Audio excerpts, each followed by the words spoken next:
Bem, prazer estar com vocês.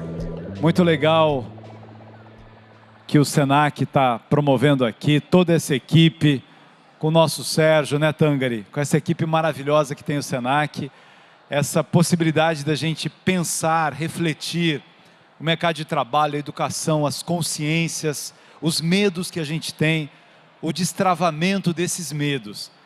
Olha, o tema da palestra é sem medo de ser protagonista. O que significa a palavra protagonista? Protagonista vem de duas palavras, numa composição. Protos vem de primeiro, aquele que lidera, aquele que está na frente. Gonista é aquele que luta.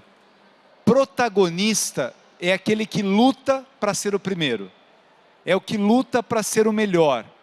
É o que luta para ser o campeão.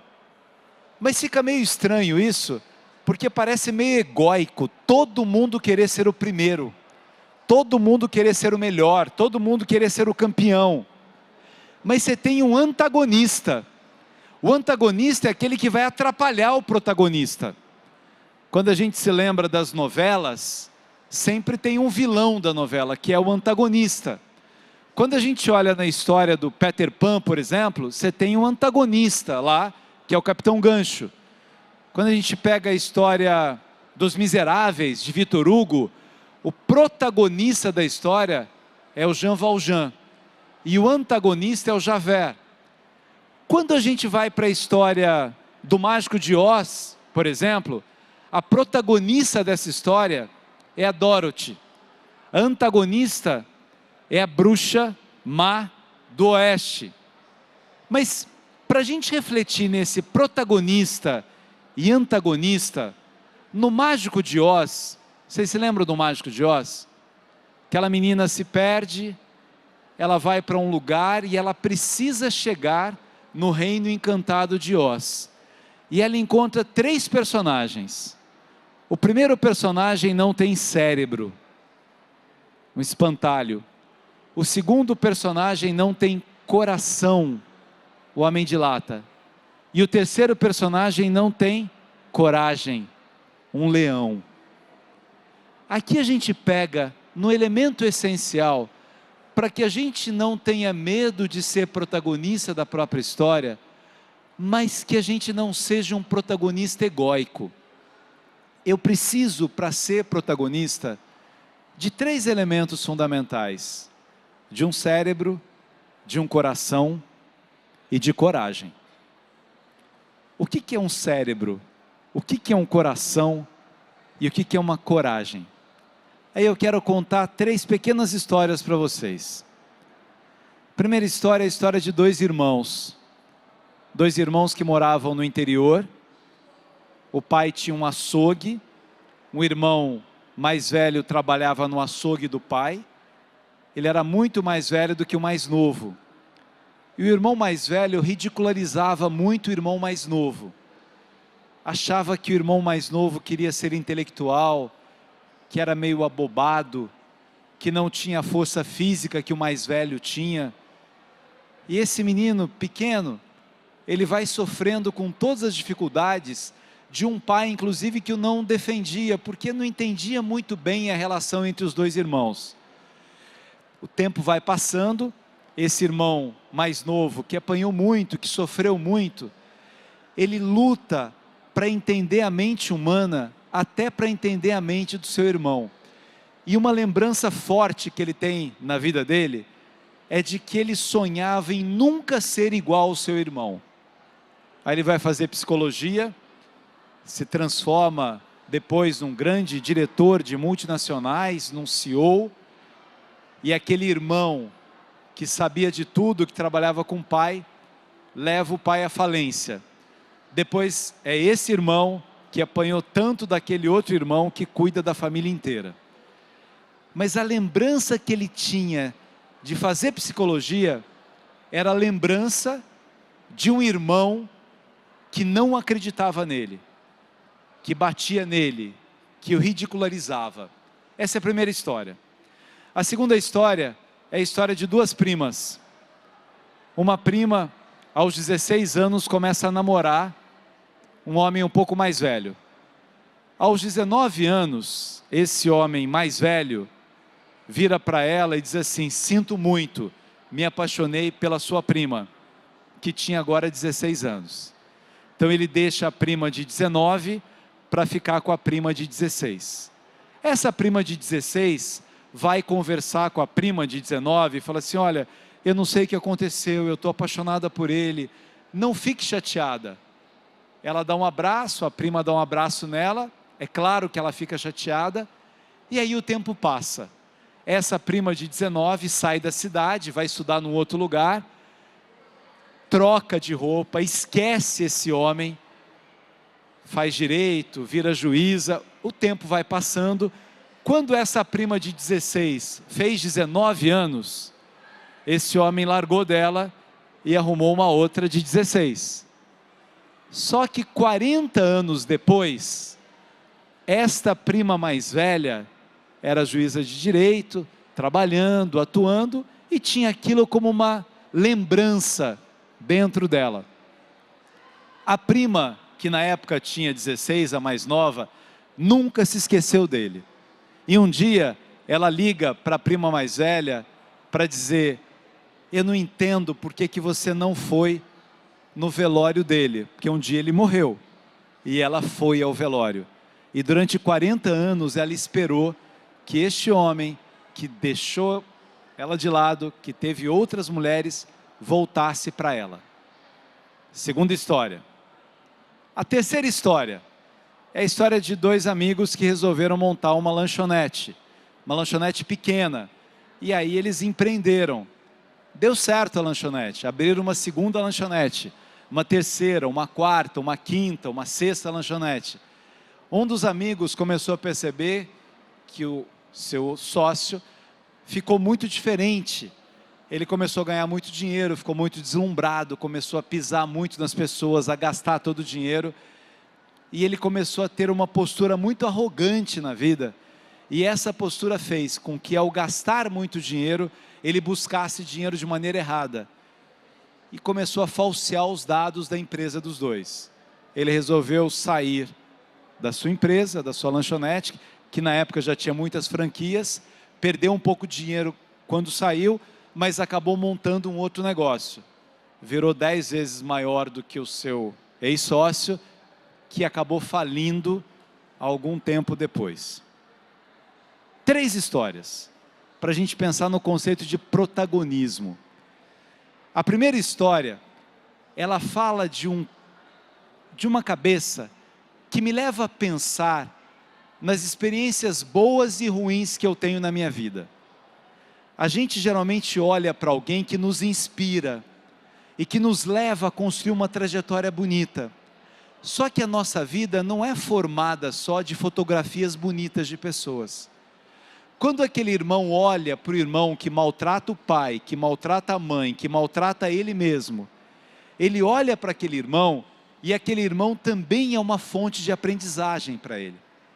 E ele diz assim: eu não vou repetir essa história, e eu vou construir a minha história. Ele teve um coração que podia estar machucado por esse irmão, mas ele teve a coragem de usar o seu cérebro para construir uma história que ele acreditaria. Na segunda história das duas primas, é uma das histórias mais comuns nas relações entre as pessoas: dor de amor, dor de paixão. E algumas pessoas não compreendem que a paixão, ela é avassaladora, mas ela passa. Quem já sofreu de dor de amor, sabe o que significa você ser trocado por alguém. A rejeição que dá dentro da gente, alguém que eu amo, ou que eu acho que eu amo, ou que teimosamente eu amo, dizer o que dizia para mim para uma outra pessoa. Virar a página da nossa história para construir uma outra história. Essa prima mais velha sofreu muito. Não sei quantos meses ou quantos anos ela sofreu para sair de cidade, para sair de lugar, para sair do lugar daquela dor e transformar aquela dor numa história bonita de vida. Ela se casou anos depois com outro homem. As 3 histórias são reais. E ela diz, essa juíza, que ela foi procurada por ele algumas vezes e ela não voltou, porque ela soube transformar ferida em cicatriz. A prima que ficou os 40 anos esperando, virou ferida o tempo todo. Nunca essa ferida se transformou numa cicatriz. O ser humano, ele é um mosaico de muitas cicatrizes. De histórias de amor, de histórias de demissão, de histórias de fracasso, de histórias de injustiças. Mas se eu colecionar essas mágoas, eu fico parado num lugar. A prima mais nova não conseguiu sair daquele lugar. Aqui é um lugar cidade, ela não saiu da cidade, mas é um lugar mente, lugar pensamento, lugar coração. Faltou coragem para isso. E na terceira história, que é uma visão aristotélica isso, quando eu tenho uma história de amizade com alguém, de companheirismo, de construção de um fazer profissional coletivo, e eu percebo que esse alguém se distanciou eticamente completamente de tudo que eu acredito, eu não posso continuar com ele. Eu tenho que ter a coragem de trocar de roupa, de me vestir de uma outra roupagem, de ser uma outra pessoa para isso. Quando a gente pensa nessa visão do ser protagonista da própria história, o cérebro nos garante uma ampliação de repertório. Como é bonito a gente ver esses adolescentes de uma escola e você percebe a formação de excelência que tem essa escola para eles falarem como eles falam, para eles estudarem o que eles estudam, para eles pesquisarem. A gente vive na época do achismo. As pessoas ficam rasas e elas vão reproduzindo coisas que elas ouvem sem passar por um crivo reflexivo, por um pensar. É tão bonito a gente olhar para a gente mesmo e ver o quanto a gente foi capaz de mudar pelo cérebro. Como eu já mudei de ideia, como eu revi o que eu pensava, como eu aprendi com outros olhares diferentes dos meus, como a dialética funciona nisso. Eu tenho uma ideia, alguém tem uma ideia contrária, mas eu estou aberto a ouvir a ideia contrária à minha, e a gente pode fazer uma síntese disso, que vai ser uma outra ideia, que terá uma ideia contrária para fazer uma outra síntese disso também. É um crescer continuado nessa ampliação mental. Eu conheço pessoas de 90 anos, 92, 93, produzindo. Por quê? Porque o cérebro não parou. Eu não parei de aprender. Quando eu me fecho naquilo que eu acho que é uma verdade absoluta e não uma verdade provisória, eu envelheço. Eu vou sabotando a minha capacidade mental. Cérebro, aquele espantalho precisava de um cérebro. Coração. Ninguém vai ser feliz se não amar. A história da prima não é para desistir dos romantismos. Ela mudou de cidade, ela deixou um amor. Não era um amor. Era uma teimosia. Não existe amor sem reciprocidade. Não existe amor sem caminhar de mãos dadas. Não existe amor se os olhos não brilharem na mesma intensidade. E não existe amor pelo outro se eu não tiver a capacidade de amar a mim mesmo. O antagonista dos nossos protagonismos pode ser a gente mesmo. Eu, que deveria ser o protagonista da minha história, eu viro um antagonista dos meus protagonismos. Eu saboto a mim mesmo. Se eu não cuidar dos meus afetos, eu posso até ter um desenvolvimento cognitivo desse cérebro muito forte, mas se eu não cuidar dos meus afetos, eu vou ser um jogador de futebol que cobra pênalti nos treinos e acerta 90%, que vai jogar e tem medo de bater no pênalti.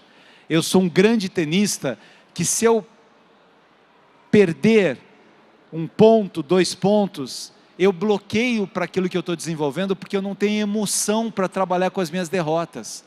O meu coração não foi bem trabalhado. Eu sou alguém que tem uma alegria de viver e que tenho repertório para o lugar em que eu trabalho, mas quando vem uma frustração, quando eu recebo um não no lugar em que eu estou, eu me fecho dentro de mim mesmo, porque eu não tenho coração. E a coragem? A coragem é a personagem do Mágico de Oz, do leão, que ele é um leão, ele é o rei da floresta, mas ele não sabe disso. E eu sou um leão, só que eu não sei disso, porque eu saboto a mim mesmo. O protagonista, é aquele que não sabota a si mesmo. Quem sabota é o antagonista. Como é que eu consigo me limpar desse antagonista que perturba o ser protagonista para qual eu fui criado, para qual eu nasci? Mas a gente está num evento de tecnologia, falando tudo isso, de Mágico de Oz, falando dos miseráveis, falando da prima feliz e da prima infeliz, porque as máquinas vieram para ajudar as nossas relações, não para atrapalhar as nossas relações. As máquinas vieram para que a gente ouça canções mais bonitas, que foram digitalizadas, para que a gente veja imagens, para que a gente se conecte com pessoas, para que a gente pare de exercer algumas atividades que não eram atividades criativas, que eram atividades de repetição, repetição, repetição, e que aquela máquina pode fazer para a gente. Algumas pesquisas que a gente demorava muito para conseguir fazer, e agora como a máquina faz com uma rapidez muito maior, eu posso gastar tempo com outras coisas. Eu posso gastar tempo para cuidar das minhas relações humanas.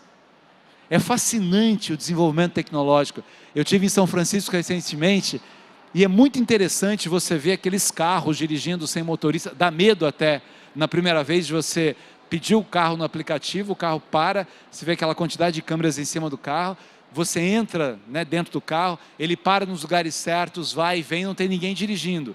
Uma coisa incrível. E o mundo vai fazer isso em várias direções, né? A gente vê a segurança que tem hoje os trens, os navios, os aviões, por causa da tecnologia.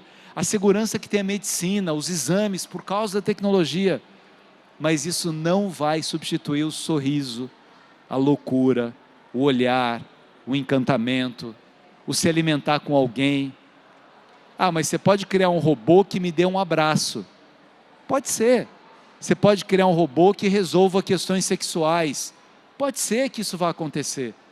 Mas se eu sou daqueles que creem cada vez mais que tudo isso vai fazer com que a gente valorize as coisas mais simples dos nossos cotidianos. Porque a felicidade, a alegria do existir, ela está no ordinário da vida, não no extraordinário.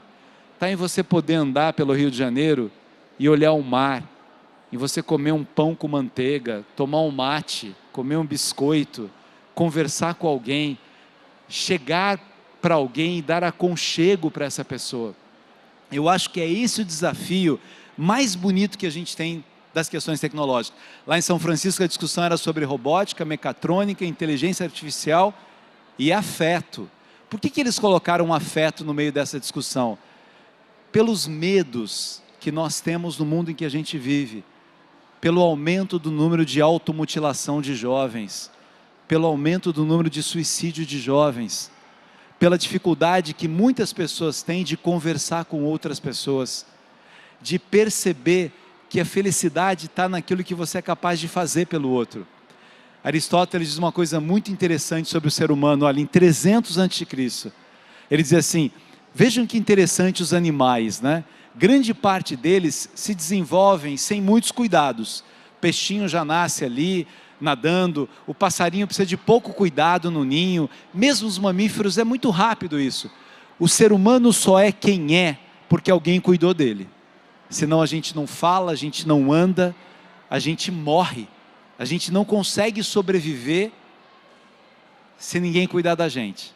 Aí diz Aristóteles, para que eu consiga a eudaimonia, que é a felicidade, eu só vou conseguir a felicidade se eu cuidar de alguém.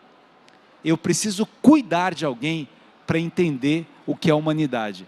Independentemente da profissão que eu abrace na minha vida, do ser humano que eu sou, se eu não tiver a consciência de que no meu ofício eu cuido de alguém, eu não vou conseguir me realizar humanamente. Então, quando a gente olha toda essa visão tecnológica, ela não atrapalha os protagonismos ou os antagonismos. Isso é uma coisa humana. Desde sempre a tecnologia veio para ser um suporte, para nos ajudar a desenvolver como acessório a uma vida melhor. Imagina quando não tinha anestesia, quando você arrancava um dente sem anestesia. Imagina quando você tinha uma medicina precária de uma ordem tão forte que você desistia daquelas pessoas que tinham algum tipo de doença. Tudo isso foi para amenizar as dores humanas. Mas se a gente não conseguir se conectar humanamente uns com os outros, a gente não consegue perceber a beleza do que é ser protagonista. Ser protagonista, primeira coisa, é não lutar comigo mesmo como sabotagem. A boa luta que eu faço comigo mesmo é um aperfeiçoamento do meu existir. O meu existir que precisa de cérebro, de coração e de coragem. Cérebro, coração e coragem. Como a gente falou de coração, a gente está no finalzinho aqui, a gente quer cantar uma música com vocês. Pode ser? Vocês acreditam nessa parte do afeto ou não? Vamos lá?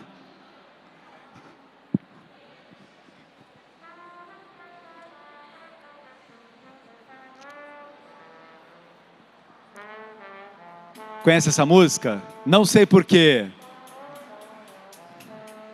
Pode cantar, bate feliz. Bate. Quando te ver.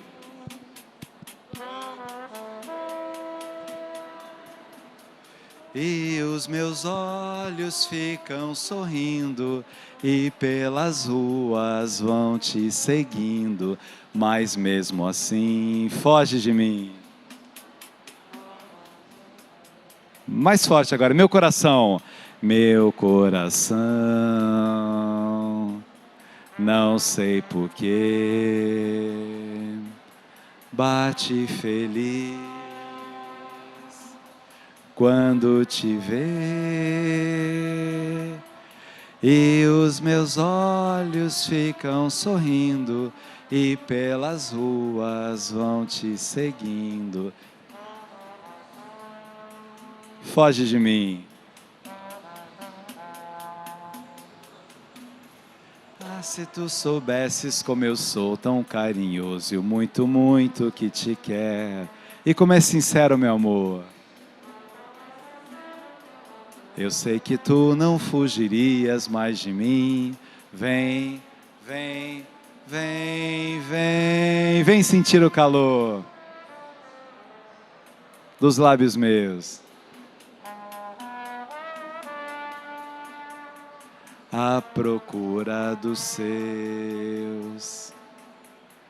Vem matar essa paixão que me devora o coração, e só assim então serei feliz, bem feliz. Valeu, meu coração, mesmo porque bate feliz quando te ver, e os meus olhos sejam, e pelas ruas vão te seguindo, mas mesmo assim foge de mim.